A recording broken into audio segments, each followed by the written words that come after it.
DPR RI mengenai hasil pembahasan rancangan undang-undang tentang perubahan atas Undang-Undang Nomor 34 Tahun 2004 tentang Tentara Nasional Indonesia. Perkenankan kami menyampaikan laporan hasil pembahasan RUU tentang perubahan atas Undang-Undang Nomor 34 Tahun 2004 tentang TNI dalam 3 pokok pembahasan, yaitu 1. Aspek legalitas formal proses pembahasan. 2. Substansi materi rancangan undang-undang atas Undang-Undang Nomor 34 Tahun 2004 tentang Tentara Nasional Indonesia. Dan 3. Pelaksanaan fungsi pengawasan dan anggaran Dewan. Pertama, mengenai aspek legalitas formal, proses pembahasan RUU TNI dapat kami sampaikan sebagai berikut. Yang pertama, rapat paripurna tanggal 18 Februari 2025, DPR RI telah menerima surat dari Bapak Presiden Prabowo Subianto dengan nomor R12-Presiden _02-2025 tanggal 13 Februari 2025 mengenai penunjukan wakil pemerintah untuk membahas RUU TNI dan persetujuan RUU TNI. Kedua, Komisi 1 DPR RI menerima surat pimpinan DPR RI nomor B-PW-11-01-02-2025 tanggal 18 Februari 2025 perihal penegasan untuk membahas RUU TNI. Ketiga, rapat intern Komisi 1 DPR RI tanggal 27 Februari 2025 menyepakati pembentukan panitia kerja dengan komposisi sebanyak 23 anggota yang daftar namanya tercantum dalam lampiran. Keempat, Komisi 1 DPR RI telah melaksanakan serangkaian agenda rapat RUU TNI dengan para pemangku kepentingan dan melibatkan peran aktif dari masyarakat sebagai bagian dari pemenuhan prinsip partisipasi yang bermakna. Kalau bahasa Inggrisnya meaningful participation. Sebagaimana putusan Mahkamah Konstitusi nomor 91-18-Romawi-2020 tanggal 25 November 2021, halaman 393, yang pokok intinya adalah right to be heard, right to be considered, and right to be explained. Kelima, pelaksanaan meaningful participation diwujudkan melalui rapat dengar pendapat umum yang diselenggarakan tanggal 3, 4, 10, dan 18 Maret 2025. RDPU tersebut bertujuan untuk memperoleh masukan terhadap substansi revisi undang-undang, yaitu dengan pakar dan akademisi, mulai dari Mayor Jenderal TNI Rodon Pedrason, ini orang Indonesia hanya namanya kayak Spanyol, kemudian Tengku Reza Shah, dan kemudian Dr. Kusnanto Anggoro, dengan lembaga swadaya masyarakat, setara dan imparsial, dengan Persatuan Purnawiran Angkatan Bersenjata Republik Indonesia yang dipimpin oleh Jenderal TNI Purnawirawan Agung Gumelar, Koalisi Masyarakat Sipil untuk Reformasi Sektor Keamanan. Komisi tentu saja juga melakukan rapat kerja dengan Menteri Hukum, Menteri Keuangan, Menteri Pertahanan, dan Menteri Sekretaris Negara. Kemudian komisi juga melakukan rapat kerja dengan Panglima TNI, Kasat, Kasal, dan Kasau.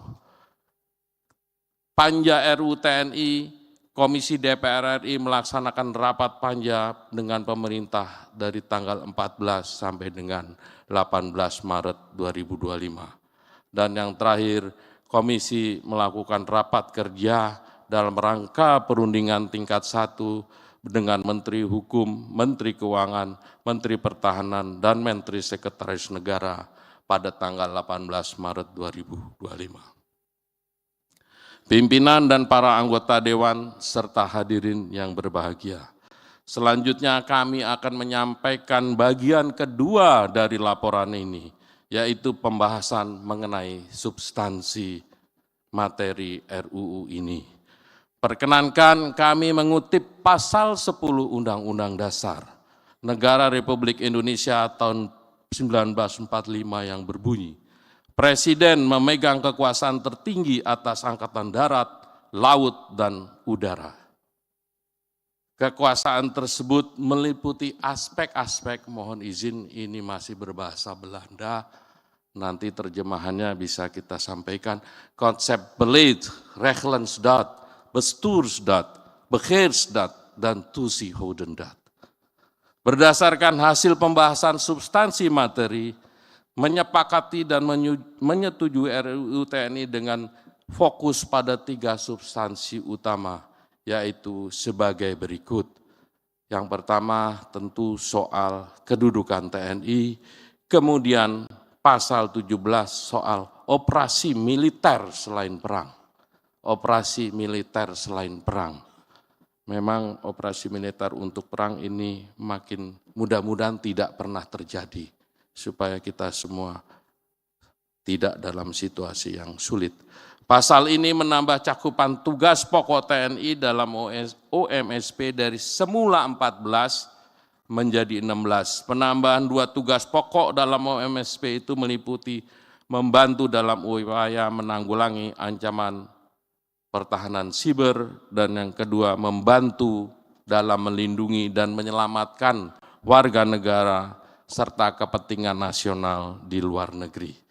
Kedua, pasal 47 terkait dengan penempatan prajurit TNI pada kementerian dan lembaga, sebagaimana diketahui bahwa prajurit aktif dapat menduduki jabatan di beberapa kementerian dan lembaga yang semula berjumlah 10 menjadi 14. Berdasarkan permintaan pimpinan kementerian, lembaga, dan dengan tetap tunduk pada ketentuan peraturan administrasi yang berlaku di lingkungan kementerian dan lembaga tersebut. Di luar penempatan pada 14 kementerian lembaga yang telah disebutkan, TNI dapat menduduki jabatan sipil dengan catatan harus mengundurkan diri atau pensiun dari dinas aktif keprajuritan. Ketiga, Ibu Bapak, inilah keadilan. Di pasal 53 kita menambah masa dinas keprajuritan. Pada pasal ini mengalami perubahan masa bakti prajurit. Masa dinas yang selama ini diatur usia paling tinggi 58 bagi perwira dan 53 tahun bagi bintara dan tamtama mengalami penambahan sesuai dengan jenjang kepangkatan. Kami menegaskan bahwa perubahan Undang-Undang Nomor 34 Tahun 2004 tentang Tentara Nasional Indonesia tetap berdasarkan pada nilai dan prinsip demokrasi, supremasi sipil, hak asasi manusia, serta memenuhi ketentuan hukum nasional dan hukum internasional yang telah disahkan. Pimpinan dan para anggota Dewan serta hadirin yang berbahagia. Sebagai bagian ketiga laporan ini, kami akan menyampaikan pelaksanaan fungsi DPR, yaitu fungsi pengawasan dan anggaran. Efektivitas implementasi suatu undang-undang sangat bergantung pada pengawasan objektif terhadap norma yang telah dirumuskan. Pelaksanaan undang-undang memerlukan dukungan penganggaran yang terukur untuk mewujudkan norma-norma tersebut. Sebagai contoh, implementasi batas usia pensiun sebagaimana diatur dalam pasal 2 Romawi perlu dihitung secara cermat implikasinya terhadap anggaran pendapatan dan belanja negara tahun 2025 dan tahun-tahun berikutnya. Dan dalam simulasi tidak memberatkan. Yang terhormat pimpinan dan para anggota Dewan serta hadirin yang berbahagia. Pada kesempatan ini perkenankanlah kami menyampaikan apresiasi, mengucapkan terima kasih dan memberikan penghargaan yang setinggi-tingginya kepada satu, pimpinan dan anggota Komisi 1 DPR RI. Boleh tepuk tangan nih buat teman-teman. Kedua, Menteri Pertahanan Republik Indonesia. Beliau usianya udah tua and 70 tapi jasnya neces terus. Menteri Hukum Republik Indonesia, Menteri Keuangan Republik Indonesia, Menteri Sekretaris Negara Republik Indonesia, Panglima TNI, ini yang kalau kita dulu muda lewat aja kita langsung hampir pingsan. Sekarang beliau ada di sini. Para Kepala Staf Angkatan, tim panja pemerintah, karena situasi tegang saat itu sering saling ya kenceng lah.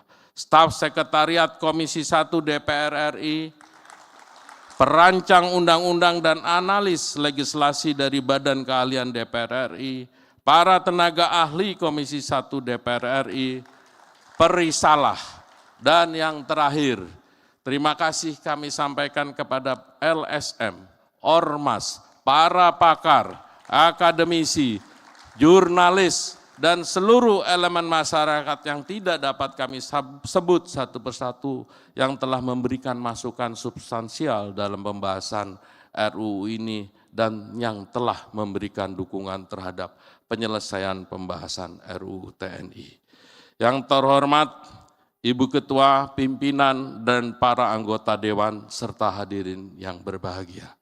Pada hari ini, Kamis 20 Maret 2025, DPR RI menyatakan, DPR RI menyelenggarakan rapat paripurna dalam rangka pengesahan rancangan undang-undang tentang perubahan atas Undang-Undang Nomor 34 Tahun 2004 tentang Tentara Nasional Indonesia. Pengesahan undang-undang ini diharapkan dapat memberikan manfaat besar bagi bangsa dan negara. Demikian laporan hasil pembahasan Komisi 1 DPR RI terhadap RUU tentang perubahan atas Undang-Undang Nomor 34 Tahun 2004 tentang Tentara Nasional Indonesia yang kami sampaikan dalam rapat paripurna hari ini.